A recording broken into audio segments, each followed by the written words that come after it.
আজকে যেভাবে তরকারি রান্না করলাম, আমি কাউকে এভাবে রান্না করতেও দেখিনি। আমি নিজেও কিন্তু এইভাবে রান্না কখনো খাইনি। তবে এই পোড়া রেসিপিটাই কিন্তু আমার মন গড়ানো রেসিপি। যেমন সজনা ছিল কম, মিষ্টি কুমড়াও ছিল কিন্তু একদম কম। ২ টা তরকারি যদি আমি আলাদা করে রান্না করি, ২ টা তরকারিতে আমাদের ৪ জনের হবে না।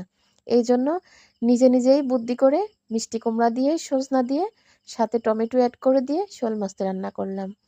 তো আসলে রান্না যখন করেছি তখনই বুঝতে পারছি যে এই তরকারির স্বাদটা কিন্তু অনেক বেশি হবে।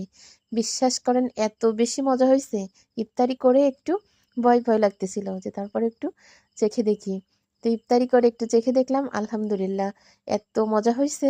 তো আপনারা চাইলে কিন্তু এভাবে বাসায় রান্না করে খেতে পারেন।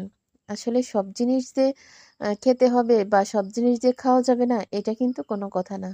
সুন্দর করে মনের মাধুরী মিশায়া যদি রান্না করেন যেকোনো জিনিস, সেই জিনিসটাও কিন্তু স্বাদের হবে। রান্না করে দেখবেন, একটু সাহস করে যেকোনো তরকারি যেকোনোভাবে রান্না করে দেখবেন। তো আজকে এই ২-৩ দিন হচ্ছে আমি শুধু সন্ধ্যা রাত্রের জন্য রান্না করি, ভোর রাত্রের জন্য ভোর রাত্রেই রান্না করি। কারণ ঘুম ভেঙে যায়, ওই যে ওর আব্বু তো জেগে থাকে, ওর আব্বুদের ডিউটি শেষ হয় হচ্ছে আমাদের বাংলাদেশ টাইম ১টার সময়। আমাদের বাংলাদেশ টাইম ৭টার সময় ডিউটিতে যাই, আর ডিউটি শেষ হয় হচ্ছে আমাদের বাংলাদেশ টাইম রাত ১টার সময়। তখন ও এসে আর ঘুমায় না। ও এসে বাসায় অন্য যারা রান্নাবান্না করে তাদের সাথে হেল্প করে। ও রান্না করে না। রান্নার লোক আছে। তো তাদেরকে হেল্প করে দেয়। কারণ ও রান্নাবান্না কোটাকাটা কাজ এগুলো অনেক বেশি পছন্দ করে। এগুলো অনেক বেশি ও পারে করতে। এজন্য ওদের সাথে হেল্প করে। তো ও ওই কাজ ওইখানে ওই কাজ করে, আর হচ্ছে ওর সাথে আমারই ফোন দেয়। ওর সাথে কথা বলতে আমার কিন্তু আর ঘুম হয় না। এইজন্য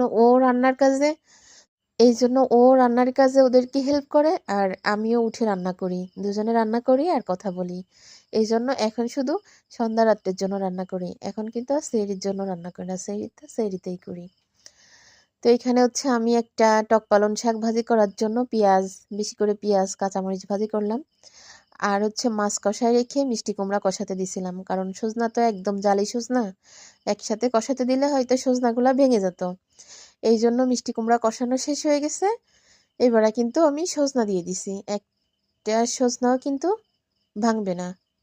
সত্যি কিন্তু আমার তরকারিটা এত মজা হয়েছে, না খেলে বুঝবেন না। আমার জীবনে আমি কখনো খাইনি। আমি কিন্তু কখনো এভাবে রান্না করতে দেখিনি। তারপরে একটা মনোবল ছিল যে ডাঁটা দিয়ে মিষ্টি কুমড়া দিয়ে যদি রান্না করা যায় তাহলে সজনা দিয়ে কেন রান্না করা যাবে না। বুদ্ধি করে আর একটু টমেটো দিছি। এত স্বাদ হয়েছে। আর বিশেষ করে বিলের শোল মাছ, মাছে তো স্বাদ থাকবেই। তো শোল মাছটাই কিন্তু সবসময় রান্না করা দেখাচ্ছি। কারণ আমার ঘরে শোল মাছ ছাড়া